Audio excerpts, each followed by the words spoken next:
آپ اس وقت کسی وجہ سے جلال میں تھے، آپ نے درہ، آپ کے ہاتھ میں درہ تھا، چابک کہہ لیں یا کوڑا جس کو کہتے ہیں، آپ نے وہ درہ اس شخص کے سر میں مارا اور اسے ڈانٹ دیا، وہ شخص چلا گیا۔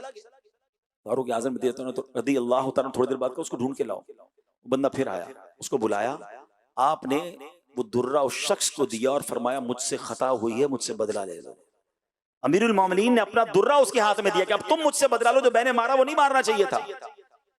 وہ شخص کہتا ہے حضور کوئی بات نہیں، میں نے آپ کو معاف کر دیا، اللہ کے لیے معاف کیا۔ آپ نے کہا دیکھ لو واقعی اللہ کے لیے معاف کر رہے ہو اور میرے ڈر سے معاف کر رہے ہو؟ کہتے نہیں حضور میں نے آپ کو اللہ کی رضا کے لیے معاف کیا۔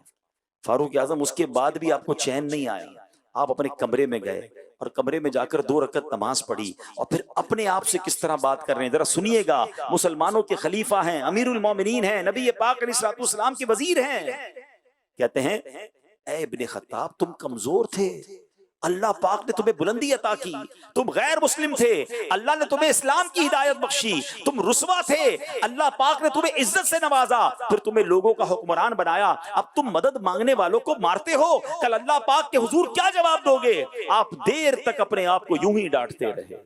کیسا جس کو کہتے ہیں فکر مدینہ کا انداز، سبحان اللہ۔ یہ جو ہمارا نیک اعمال پر ہمیں جو عمل کرنے کا جائزہ لینے کا کہا جاتا ہے یہی تو ہے کہ پورا دن گزرا کیسے، خطائیں کتنی ہوئیں، عمل ہوا کہ نہیں۔ کاش کہتے ہیں نا روح نیک اعمال کا جائزہ ہمیں نصیب ہو جائے کہ بندہ ہر سوال پر ہاں یا نہ کہتے وقت یہ سوچے کہ میں نے کیوں نہیں کیا۔ حضرت عمر روزانہ رات کو سونے سے پہلے اپنے آپ سے بات کرتے تھے، اے عمر تم نے یہ کیوں کیا اور یہ تم نے کیوں نہیں کیا؟ اللہ اکبر۔